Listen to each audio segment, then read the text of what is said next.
Hey there, cats and kittens. Hey, hold on a second. Where are you going? What's that? Oh, you're trying to catch a train? Well, if you don't mind, stick around for a little while. And speaking of catching trains, this week's movie review is Unstoppable. Unstoppable is a 20th Century Fox film, and it's directed by Tony Scott. And it stars Denzel Washington as Frank Barnes, and Chris Pines as Will Coulson, and Rosario Dawson as Connie, and Lou Temple as well as Ned.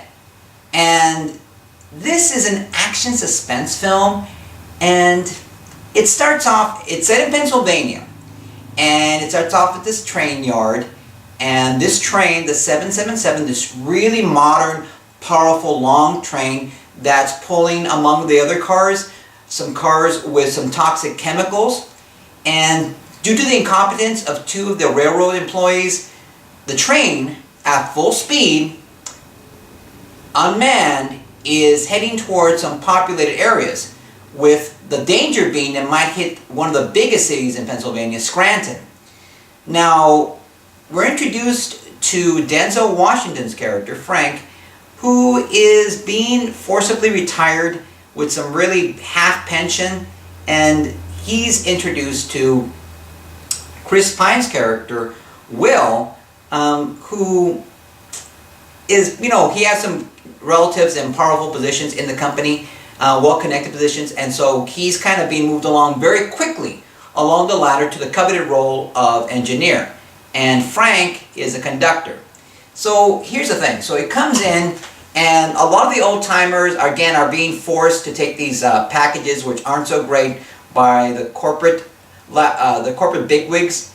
And so there's kind of some animosity, some tension there. And among the other problems, Will, due to a mistake he made because he thought his wife was cheating on him, has a restraining order against him. And so there's a backdrop of, his talking the cell phone, trying to figure out what the judge is, and the judge, is such a jerk, and whine. And also, Frank is having some problems with his daughters, and it happens that on the day of the train getting out of control, it's one of his daughter's birthdays. Now, here's the problem I had with the film. The problem I had with the film, in order for suspense films to work, you have to genuinely pull for the characters. The characters are up against the wall. They're racing the clock. They're in danger. Oh my gosh, what's going to happen? And if they fail, then it's going to have a terrible consequence for their loved ones. But here's the problem. Everybody was so calm, so placid, that I never really felt like, okay, where is the suspense? Until the very end of the film. Now, the good news is that they use music very effectively in the film to create tension. But again, I just kind of felt like everyone was kind of like, very calm about it. So I wasn't really engaged. And also, the good news is Denzel Washington. Now, Denzel Washington's most mediocre effort, his least efforts, are better than most actors' best efforts. So Denzel Washington is very charismatic, and he's just awesome as always. He's just great. And Rosario Dawson, I think of all the Rosario Dawson films I've seen, this is probably the one I've enjoyed the most. She was engaging and strong and powerful and personable, and I just thought Rosario Dawson was great in it. Now, Lou Temple as Ned, oh my gosh, this guy was so hilarious. I mean, he was just so enjoyable in the film. At various points in the film, he just came very close to stealing the show. So he was great.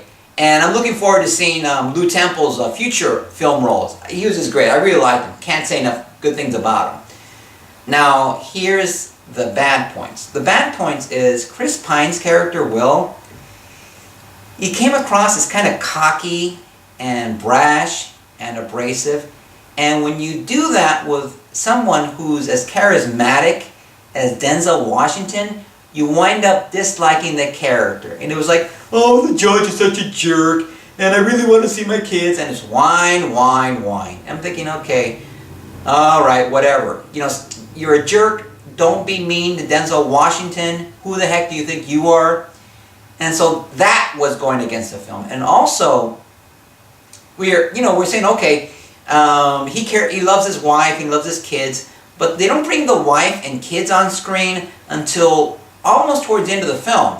And so I would have liked to, kind of reinforce the idea, okay, if his character dies, then his wife will be left a widow, his kids won't have a dad, and, more cutting between that. And also, Denzel Washington's characters, Frank's daughters in this film, both, oh my gosh, they're very, very attractive, very personable, and it's kind of the joke is that they're Hooters waitresses, and so I would have liked to maybe some more foreshadowing, some more ribbing between the older guys. Hey, maybe I'll stop by later, and have some wings or something like that. That would have been kind of funny. But the problem is, again, Denzel is so likable in this film that when his daughters are mean to him, I'm thinking, you know something? You two are jerks too. So when they come on screen later in the film, it's like, oh my gosh, what's going to happen to my dad? I'm thinking, you know something? Just shut up. Seriously, just shut up. You're so unlikable. And so that was kind of a mistake, because there's no reason for why are they being so mean to their dad. Because the dad is made more likable by the fact that, okay, his wife died of ovarian cancer, or basically just cancer, and so you don't really, okay, that makes him more sympathetic. So you don't know why exactly do the daughters have a tiff with him. Why is the birthday girl being so unlikable? Why is she mad at him? So again, it just makes you not like him. So as a result, it just kind of creates this tension and really draws you out of the film. Now the character of the train, the 777, this really powerful, it's almost like a dragon which has to be slain, this Frankenstein monster which has gone out of control, and the train itself is actually a very strong supporting character. So, like the force of nature.